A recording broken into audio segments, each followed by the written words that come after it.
নমস্কার, আমি তপন। আপনারা দেখছেন সবুজ সাথী। আজকে একটি নতুন ধরনের ভিডিও আপনাদের আমি করে দেখাতে চলেছি। আমি গিয়েছিলাম আমাদের বাংলার মহাতীর্থ শ্রী নবদ্বীপ ধাম। আমাদের বাঙালির গর্ব যে এই বাংলায় নবদ্বীপে শ্রী গৌরাঙ্গ মহাপ্রভু জন্মগ্রহণ করেছিলেন। সেই জন্মস্থানের কিছু মন্দির এবং তার যে গাছ দিয়ে সাজানো পটভূমিকা, তার সৌন্দর্য তুলে ধরাই আমার প্রধান লক্ষ্য। এখানে আমরা নাট মন্দিরে উপস্থিত হয়েছি। নাট মন্দিরে কুঞ্জবনে শ্রীকৃষ্ণ রাধারানী সখীদের সঙ্গে যে রাসলীলা করেছিলেন, এখানে তারই পটভূমিকা তুলে ধরা হয়েছে। এবং সেখানে দেখুন চারিদিকে খুব সুন্দরভাবে সাজিয়ে কৃষ্ণ রাধারানী বকুল গাছের দোলনায় দোল খাচ্ছে। সেই থেকে আমি ছোটোবেলায় নাটকে দেখেছিলাম, আর সেই এটাই মনে পড়ছে। গানটি হচ্ছে, দেখো কৃষ্ণ দোলায় দোলে কৃষ্ণ প্রিয়া। সেই কৃষ্ণপ্রিয়ার সঙ্গে দোল খাচ্ছে। এদিকে পাশে এখন ময়ূর পুচ্ছ, তার দিকে আকর্ষণ করে ময়ূর বসে আছে। ঠিক তারই সামনে বসে আছে আমাদের শ্রী কৃষ্ণ ও রাধারানী, এবং পাশে সখীগণ। এটা ওই সেই রাস পূর্ণিমা বা রাসেরই একটা অঙ্গ হিসাবে ধরা হয়। রাস পূর্ণিমায় আমাদের শ্রীরাম নবদ্বীপেও খুব বড় ধরনের অনুষ্ঠান হয়। এখানে মানুষকে বোঝানো হচ্ছে যে শ্রী গৌরাঙ্গ মহাপ্রভু আমাদের ভগবানের নামের গুণে যে বন্য পশুকেও বশ করা যায়, এটাই সেই পটভূমিকায় তুলে দেখানো হয়েছে। দেখুন, উনি নাম গেয়ে ভগবানের নাম করে চলে যাচ্ছেন, পাশে যে হিংস্র জন্তু জানোয়ার তার সঙ্গে দেখা করছে। এখানে গোবর্ধন পর্বতের যে নিম্নভাগে গোচরণ ভূমি শ্রী কৃষ্ণ আমাদের যে গোচরণ ভূমি তৈরি করেছিলেন, সেই গোচরণ ভূমির পটভূমিকা এবং সখাদের সঙ্গে তিনি গোচরণে লিপ্ত থেকেই তুলে ধরা হয়েছে। এটা দেখুন, আমাদের শ্রীমান বৃন্দাবনে আমাদের জল মন্দির বলে একটা জায়গা আছে, যেখানে প্রায় 60 পিসের কাছাকাছি হরিণ ওখানে রাখা আছে, এবং তাদেরকে বাইরে 10 টাকা করে প্যাকেটে খাবার বিক্রি হয়। যারা দর্শনার্থী বা যারা বেড়াতে যান, তারা কিনে এনে সেই হরিণদের খাওয়ায়। হরিণের সঙ্গে এখানে আছে দেখুন রাজহাঁস, পেছনে আছে খরগোশ। এটা সেই হরিণেরই অংশ। একটা বড় জায়গা ঘেরা আছে, তার মধ্যে প্রথম দিকে যেগুলো দেখালাম সেগুলো এক ধরনের হরিণ। এগুলো একটু দূরে এরা আছে। হরিণের শিংগুলোকে আমি দেখে বুঝতে পারলাম যে কেটে ফেলা হয়, আবার সেই শিং থেকে শিং বের হয়। এটি হচ্ছে আমাদের শ্রী গৌরাঙ্গ মহাপ্রভুর জন্মস্থান, যেখানে নিম গাছের নিচে নাকি সেই গৌরাঙ্গ মহাপ্রভুর জন্ম হয়েছিলেন, যার জন্যে তার নাম নিমাই বলে খ্যাত। সেখানের একটি কুঞ্জ, যেখানে পদ্ম ফুলের ওপরে একটি তুলসী মঞ্চ, এবং চারিদিকে দেখুন বৃক্ষ শোভা দিয়ে সাজানো হয়েছে। এটি আছে সেই গৌরাঙ্গ মহাপ্রভুর 60 ফুট মূর্তির নিকটে তৈরি বিভিন্ন রকম সজ্জা। তা আমি এখানে এই বেড়াতে গিয়ে বা যেখানেই বেড়াতে যাই সেখানেই বুঝি যে গাছ আমাদের একটা খুব দারুণ অঙ্গ।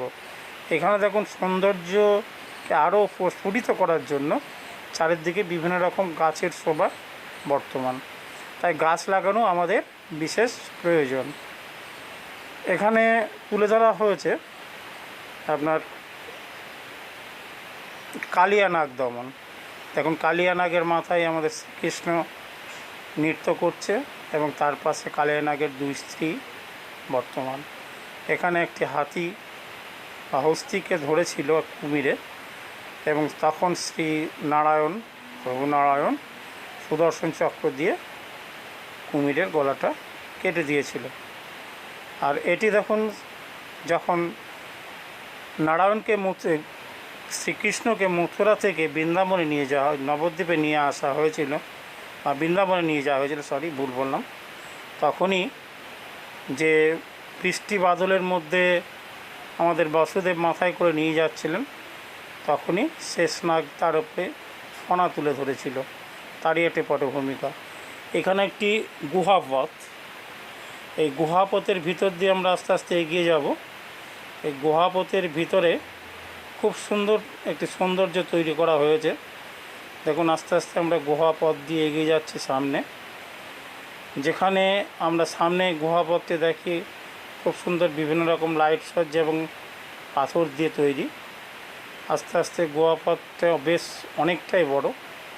হেঁটে গেলাম, সামনে এগিয়ে যাচ্ছি। সামনে গিয়ে দেখব আমাদের সে গৌরাঙ্গ মহাপ্রভুর 60 ফুট উচ্চতার মূর্তি, যেটা একটি নবদ্বীপের বিখ্যাত জায়গা। দেখুন বিভিন্ন গাছের দ্বারা সুসজ্জিত। সেখানে দেখুন এখানে লাকি বাম্বু, বিভিন্ন রকম ঝাউ গাছ। এইটি হচ্ছে সে গৌরাঙ্গ মহাপ্রভুর 60 ফুট মূর্তি। এই মূর্তি কতটুকু আমাদের অনুমান, যেটা ওখানকার মানুষে বলছে বা সবাই বলছে 60 ফুট, আমরা সেই জন্যই এটাকে 60 ফুট গৌরাঙ্গ হিসাবেই চিনি বা জানি। দেখুন কত সুন্দর ঝাউ গাছগুলো, যার গ্রোথ এত সুন্দর, একদম পুরো সবুজ হয়ে আছে। আমি এই গাছের শোভাগুলোকে আপনাদের সামনে তুলে ধরার জন্যই আমি এই ভিডিওটি পোস্ট করা। দেখুন কত সুন্দর, কত ধরনের গাছ দিয়ে এই জায়গাটাকে তৈরি, তার প্রজাতির গাছ, বিভিন্ন রকম পাতাবাহার, অনেক ধরনের গাছ এখানে আছে। তাই গাছ শুধু বাড়িতে বা কোনো কিছু নয়, যে কোনো ধর্মীয় পীঠস্থানেও প্রচুর পরিমাণে গাছ, যে থেকে আমরা প্রচুর পরিমাণে অক্সিজেন এবং পরিবেশ দূষণ কম হয়। এখানেও একটি সখীদের সঙ্গে রাসলীলায় মগ্ন। শাস্ত্রে বর্ণিত আছে যে 108টি সখী কৃষ্ণ, স্বয়ং ভগবান শ্রীকৃষ্ণ, তাদের প্রত্যেকের কাছেই তিনি ছিলেন। সেটাই সেই পটভূমিটা এই জায়গাটায় দেখানো হয়েছে, যে প্রতিটা সখীর সঙ্গে শ্রীকৃষ্ণ নৃত্য করছে। এটা খুব সুন্দর একটা বৃক্ষসজ্জায় সজ্জিত জায়গা। খুব সুন্দর লেগেছে আমার এই গাছের শোভাগুলো। এখানে দেখুন সংকটমোচন মহাবলী হনুমানের মূর্তি, বিভিন্ন রকম দেবদেবীর পটভূমিকা এখানে তুলে ধরা হয়েছে। সবগুলোর বলা হয়তো সম্ভব না, আমি জানিও না, সব জানাও সম্ভব নয়। তবে আমি যতটুকু সৌন্দর্য পারছি আপনাদের তুলে দেখানোর চেষ্টা করছি, এতে হয়তো ভালো লাগবে। দেখুন এখানেও সেই যে নাট মন্দিরের যে দৃশ্যটা এর আগে আলোচনা করলাম, যে ভগবানের নামের বশে বনের পশুকেও বশ করা যায়। এবার আস্তে আস্তে এগিয়ে যাচ্ছি। দেখুন এখানেও বিভিন্ন রকম সখী সাহস ভগবান শ্রীকৃষ্ণ বিভিন্ন রকম রাসলীলা করছেন, তারই পটভূমিকা এখানে তৈরি করা হয়েছে। আমাদের বাংলার ঐতিহ্য, বাংলার গর্ব, আমাদের সেই নদিয়া ধাম। এরকম এখানেও একটা লাকি বাম্বুর ঝাড়, মাছগুলো খুব সুন্দর এবং খুব সুন্দর এবং পরিচ্ছন্নতা বজায় রাখা হয়েছে। আস্তে আস্তে এগিয়ে যায়, বিভিন্ন মূর্তি, বিভিন্ন রকম কাজ এবং দুই দিকেই একদম সবুজায়ন করা আছে জায়গাটিতে। মানে সবুজের খামতি কোনো জায়গাতেই নেই। তাই আমি এই ভিডিওটি করতে করতে বা আমার আবেদন যে আপনাদের যতটুকু সামর্থ্য, যেতটুকু জায়গা আছে, অন্ততপক্ষে একটিও গাছ লাগান। গাছের বিকল্প অন্য কিছু নেই। এখন এখানে সেই সখীদের আমি যে আগে আলোচনা করলাম, যে শ্রীকৃষ্ণ 108টি সখীর 108 জায়গাতেই তিনি বর্তমান ছিলেন, সেই দৃশ্যটা এখানে রাখা হয়েছিল। একটি ছোট্ট জলের মধ্যে মাঝখানে এক সাইডে শ্রীকৃষ্ণ, এক সাইডে শ্রী রাধারানীর মূর্তি রাখা আছে। এখানে দেখুন কত সুন্দর ফুল গাছ দিয়ে এই চারি সাইডটাকে সাজানো আছে, খুব সুন্দর, যেগুলো ভিডিওতে বা ছবিতে দেখে মন ভরবে না। আপনারা চাইলে চলে আসুন আমাদের শ্রীধাম নবদ্বীপে, যেখানে খুব সুন্দরভাবে আমাদের বেড়ানো হয়। দেখুন এটা একটা ফুল গাছ, রঙ্গন। এখানে চলে এলাম আর এক জায়গায়, যেখানে একটা জলের ফোয়ারা, চারিদিকে বৃক্ষ শোভা, সেটাই আমি তুলে ধরার চেষ্টা করছি। তখন প্রচুর রঙ্গন গাছ আছে এখানে, রঙ্গন, বেলি, টগর, বিভিন্ন রকম প্রজাতির গাছ বা ফল গাছও আছে, কিছু পেয়ারা, এই ধরনের গাছ দিয়ে খুব সুন্দর শোভামান একটি দৃশ্য। যেখানে এটা আমাদের মায়াপুর, শ্রীধাম মায়াপুরের সমাধি মন্দিরের যে পাশে এই দৃশ্যটি দেখা যাবে। এখানে ছবি তোলা, মানে ভেতরের ছবিগুলো তোলা নিষেধ, আমি তার জন্যই বাইরে ছবিগুলো তুলে নিয়েছি। ভেতরের শোভা আপনাদের দেখাতে পারবো না, কারণ এখানে মোবাইল জমা রেখে ভেতরে যেতে হয়। নমস্কার।